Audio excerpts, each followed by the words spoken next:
tutti e bentornati a Liberamente, variazioni e scorribande qui su Radio Libertà. Allora c'è una buona notizia politica, un'ottima notizia politica da mettere a referto, ed è l'accelerazione liberale verso cui Matteo Salvini sta portando il centrodestra, cioè verso la natura del centrodestra, verso la differenza specifica anche del centrodestra con certo gattopardismo consociativo italiano all'insegna del tassa e spendi, che aveva come cappello politico ideale ovviamente i governi del PD, spesso realizzati bypassando l'esito delle urne elettorali. Attenzione, un'accelerazione liberale vera, ovviamente, non è, purtroppo l'aggettivo liberale è stato spesso scippato e concettualmente violentato da certa cultura di sinistra, cioè non stiamo parlando di un'accelerazione liberal, ovviamente di un'accelerazione retorica, politicamente corretta, e verso la moltiplicazione di fantomatici diritti, ma un'accelerazione liberale che invece presidia di più i diritti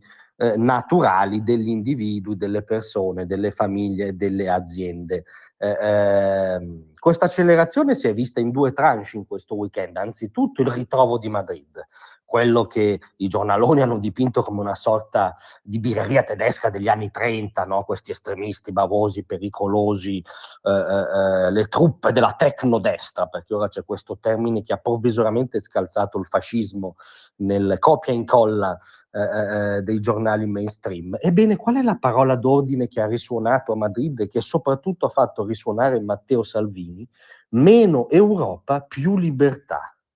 Una parola d'ordine liberale in quel senso autentico e non storpiato, purissima, una parola d'ordine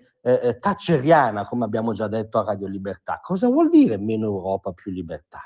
Vuol dire meno Leviatano, vuol dire, diceva la signora Thatcher, meno superstato che esercita un nuovo dominio da Bruxelles, vuol dire meno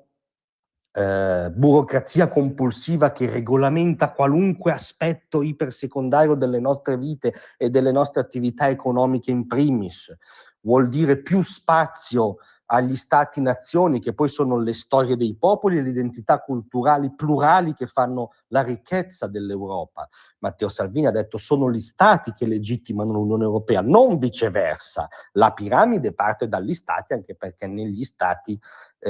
si realizza pienamente il principio della rappresentanza democratica. Meno Europa, più libertà vuol dire portare avanti l'ottica della collaborazione, della cooperazione, che è salutare per l'Europa, ma non l'ottica dell'uniformità forzata, del dirigismo integrale, non l'ottica folle, per esempio, di politiche come il Green Deal, che imbrigliano l'economia di un continente e la portano a briglia sciolta verso il suicidio economico. E quindi in realtà a Madrid è risuonata una parola d'ordine in cui si riconosce chiunque sia affezionato alla libertà degli individui e dei popoli europei.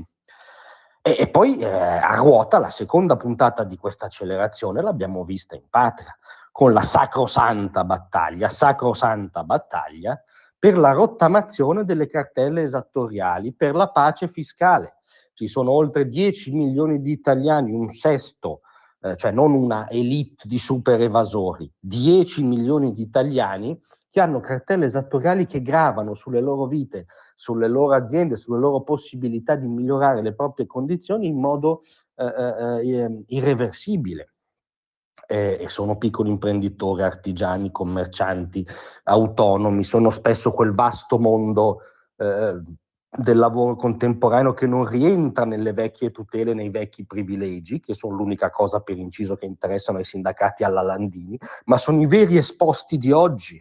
i veri deboli di oggi, sono persone che hanno dichiarato tutto e che non sono riuscite a pagare per oggettiva mancanza di liquidità. Ebbene, un centrodestra autentico su questo deve fare la differenza, no? Quella coalizione politica che nacque sulla parola d'ordine della rivoluzione liberale. Perché se ci sono questi 10 milioni di italiani gravati da questo cumulo di cartelle, perché negli anni che abbiamo alle spalle, quegli anni di quei governi a guida PD spesso che non rispecchiavano l'esito del voto, sono stati all'insegna del fisco pensato e praticato in ottica punitiva, in ottica di mero saccheggio per mantenere clientele politiche, parapolitiche, magari per distribuire il reddito di cittadinanza. E su questo il centrodestra deve fare la differenza, deve archiviare la stagione di un fisco oppressivo e punitivo e dare un senso all'espressione fisco amico, se no uno slogan che lascia il tempo che trova. Fisco amico nel senso che non presume la tua colpevolezza, che ti viene incontro se sei in oggettiva difficoltà, che ti fa vivere, respirare, andare avanti col tuo lavoro e la tua azienda, sapendo che poi alla lunga ci guadagnerà anche a livello di gettito addirittura. Ebbene, questi sono due colpi di purissima barra liberale, liberista, che vanno nella direzione di quell'accelerazione che abbiamo qui sempre auspicato, perché sicuramente il centrodestra sta ben governando e sta garantendo una manutenzione dell'esistente nettamente migliore di quei governi di cui sopra, però bisogna anche fare la differenza e allora meno Europa, più libertà, cioè ripensare il rapporto tra gli Stati e le istituzioni europee e ripensare l'articolazione del fisco non più oppressivo in patria, sono due battaglie puramente liberali, puramente liberiste thatcheriane, puramente di centrodestra e sono quindi un'ottima notizia.